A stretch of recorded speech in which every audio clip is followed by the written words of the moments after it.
Well, welcome back to Game and Compute. Here on this podcast, we talk about topics related to finance and side hustles and income. And today, I want to talk some about compassion fatigue. Now, I'm not using a lot of formal definitions. I'm using more of like personal experience examples. But compassion fatigue, what it is being, it's a form of fatigue, but it's usually an emotional type of fatigue. But it presents itself in different ways. It's very, overlapping with concepts such as burnout. But what compassion fatigue is just kind of a form of exhaustion from being in a state of having to use compassion.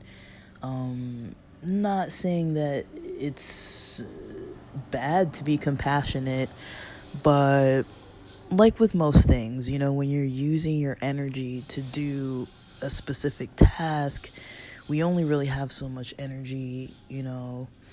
A lot of times it's easy to equate or use examples of physical health. And so even though it's not exactly the same thing, and I apologize, the neighbors are doing yard work.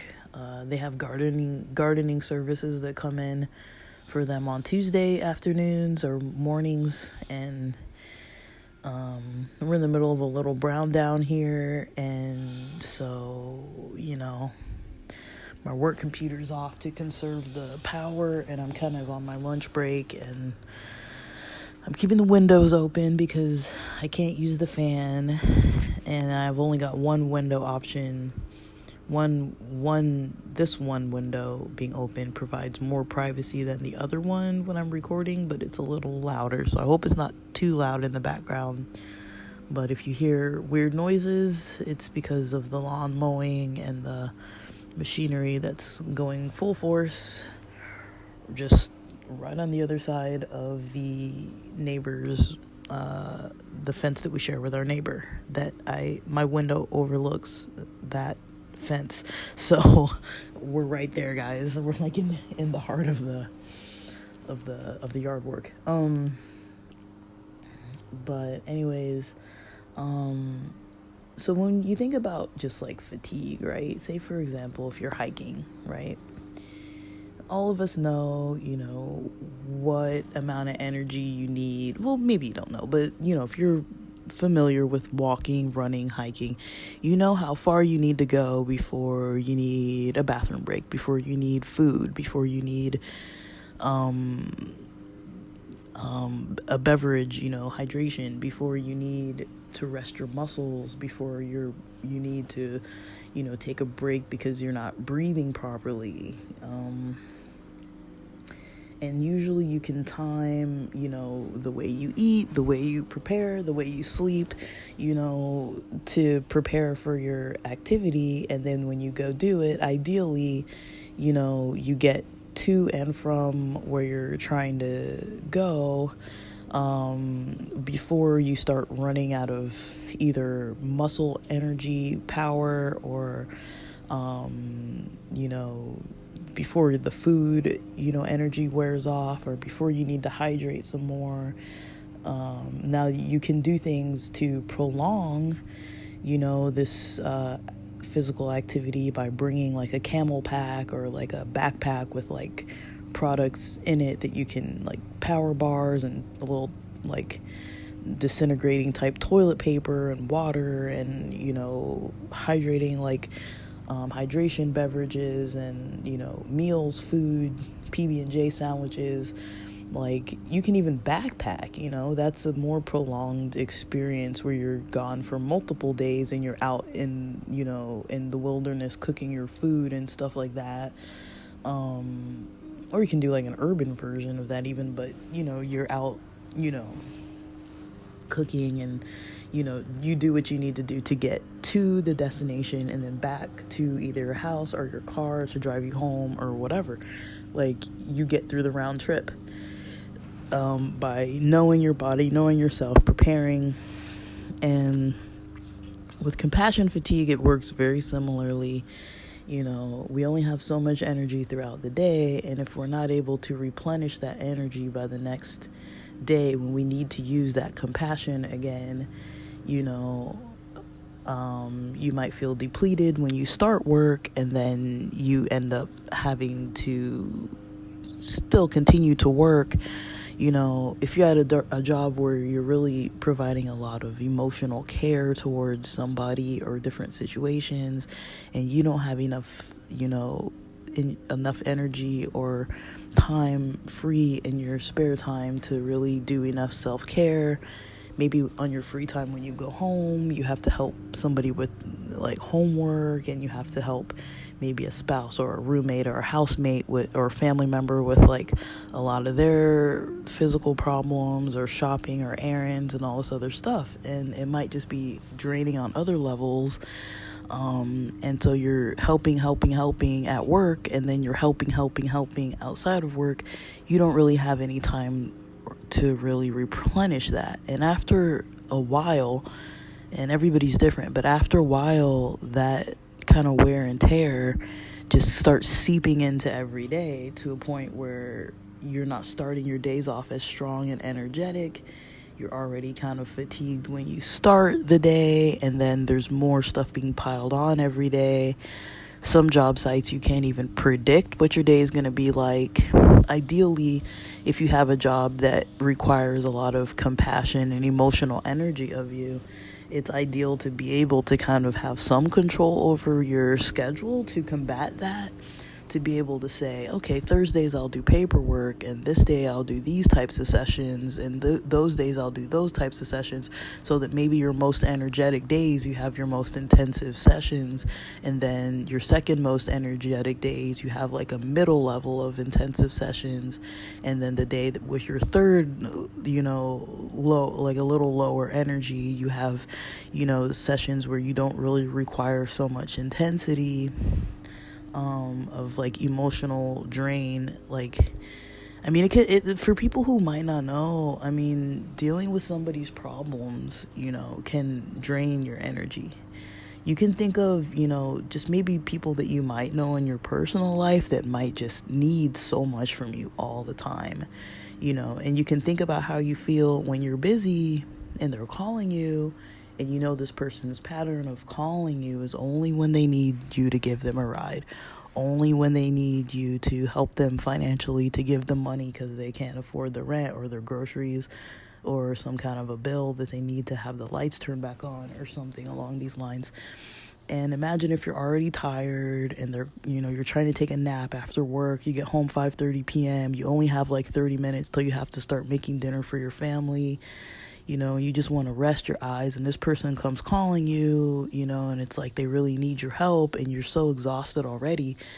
I mean, that's kind of what it feels like. It's like you're already tired, you're already exhausted, but here comes another thing that you have to deal with. And when it's your job, it's like, okay, I have to help these people. I'm obligated to help these people. This is my job. I need to help them. I'm assigned to be doing this. Nobody else is assigned to be doing this but me. This is my responsibility. So there's all that pressure there. And then also, usually when you're in those types of fields, you like your work. So you like helping people. You want to help them. But, when your energy is depleted and not getting replenished on a routine basis to a point where you're able to just kind of thrive again, you can take, ideally, if you have paid days off that you can take off, that can help a lot, just to have mental health days, self-care days, to just go to the beach, go do your own thing, don't run errands on like certain days. Like my method of handling things sometimes is, if I'm already busy, I'm going to be busy, right? So I run my errands on the work days that I have. If I'm working till 4 p.m., I'll run errands after work, before everyone starts getting off work at 5 p.m. ideally, right? I'm not saying I really do this all the time, but like, so that at least I know Saturday and Sunday rolls around, I'm completely free. I don't have to do any laundry. I don't have to do any shopping at the grocery store. I don't have to do any kind of errands. And it's like, well, I was already busy that day, so why not just, before I sit down and get settled into my evening, take an extra hour every couple days, to kind of get some of the stuff out of the way, go get that oil change, go do this, go do that. And then I'm not spending my whole entire weekend waking up having to like go to the mechanic, go do this, go do that. Like, I do this stuff during the week, and that's one thing that really helps, because then I know that almost every single weekend I have 2 full days that are my days. Like, even if I'm going out of town, going to LA, going to San Diego, whatever, I have time to travel. I'm not like running errands. I don't have to go grocery shopping. I don't have to go like get some, headlights installed, or, I don't have to do anything. I just have to do the stuff that I planned and get to the places that I plan to go have fun. And that's basically it. Or I just have to rest and relax and just chill and like eat my healthy meals, or maybe go to the gym and exercise and stuff like that. But those are the kind of things that I find helpful when it comes to just general methods of combating compassion fatigue. But really it helps to know what it looks like for yourself. For me, it's like, there's a certain energy drain that I notice, like, before I have to talk to certain clients. After I've talked to them, like, I can't just pop right into the next session. I know, like, okay, like, this is just mentally draining for me on so many different levels, more so than it might have been before. And it helps to, usually a lot of times when you're working in these types of fields, you have access to counseling services, at least a few sessions, you have access to some support. Like, if you have trusting, colleagues, staff, I'm not saying like unload on all your like colleagues and stuff, but, if you have friends and things like that you can kind of like spread out a little bit of the just venting between like trusted people, and make sure it's not too much overwhelming them. Because that's another thing I notice too, when I have compassion, when I'm having compassion fatigue, when I'm talking to like family or friends about my work, and I'm not giving them like the personal details of people's lives or anything, but I'll just generally be talking about someone's general situation, and it's like, oh my gosh, like, I'm talking like in general terminology here, and people aren't really, I notice like, oh, I'm really spending a lot of time unloading on this person about these things. Like, I try to be like more aware of that. Like, am I like ever even asking them how they're doing, or am I just like venting, then like, okay, bye, or am I like unloading like a whole lot onto them? Like, when I notice I start doing that, I have to like, I try to put it into some type of a creative outlet, definitely. And I kind of deal with burnout the same way, but a little bit differently. But I try to put it into like journaling or poetry or story writing or even podcasting and blogging and music, and trying to do something productive with it, versus just like, I have to have some kind of an outlet where I'm not just like unloading on the people around me, because those are my support system, but also I like to have fun with them. Like, they're not my therapist, they're not my they're not my pastor, they're not my priest, they're just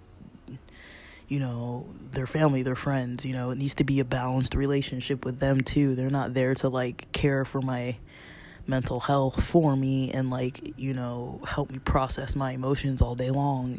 Like, they have their own stuff to do too.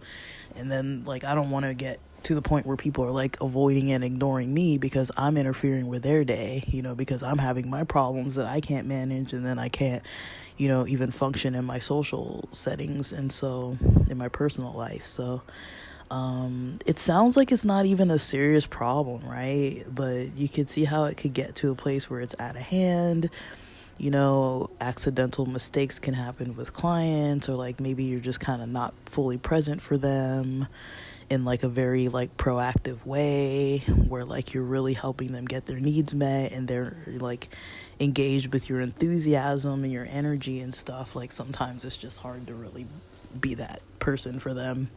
But we all have our faults. Like none of us are perfect, right? We're all human. So I think they're forgiving of that, but at the same time it's like nobody wants to have a therapist that doesn't manage their own stress. And so it takes time to like find ways to deal with it, but it's definitely possible to deal with. And if it goes on for too long, it might be time to either take a break or leave of absence, or think about, even getting like into therapy, or reducing your hours if it has to come to that, or just getting a different type of work where you don't have to be like ultra compassionate for like the whole day, all day, every day, with people talking about their traumatic experiences. And like if you're an empath and you're taking on people's like depression and anxiety, and you have no release for that, or the release that you have isn't like replenishing your energy, I mean, it can get pretty problematic. So definitely take care of yourself if you can. Those are just some kind of tips to kind of get through it, and noticing even what it looks like. A lot of times people feel like they hate work and stuff, and it's like, well, is it a temporary kind of thing because something's up, or is it like I permanently just, this isn't maybe a good fit anymore? And so it's kind of good to know the difference. But with that, these guys are getting real loud, but thanks for listening.